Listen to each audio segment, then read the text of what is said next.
কি অবাক না?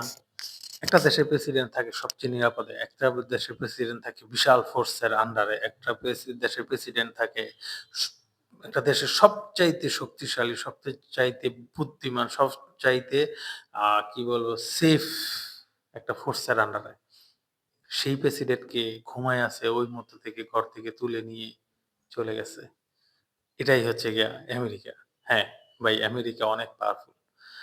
আমেরিকা অনেক পাওয়ারফুল এবং এই পাওয়ারফুলটা কিন্তু একদিনে তৈরি হয়নি। অনেক দিনে তৈরি হইছে।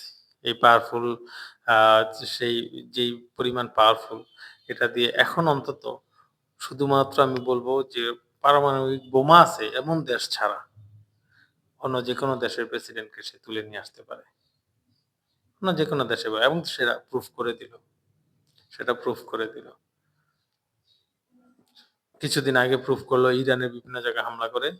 আর ২ দিন আগে প্রুফ করলো ভেনেজুয়েলার প্রেসিডেন্টকে অপহরণ করে। তো আসলে প্রেসিডেন্টদের চিন্তা ভাবনা করতে হবে। এখন আমার মনে হয় সব প্রেসিডেন্টের রাতের ঘুম হারাম হয়ে গেছে। যে কখন কি করে বলে, আমেরিকা কখন কি করে, কারে তুলে নিয়ে যায়, এটা রাতের ঘুম ওদের হারাম হয়ে গেছে। আসসালামু আলাইকুম। আর কি বলব?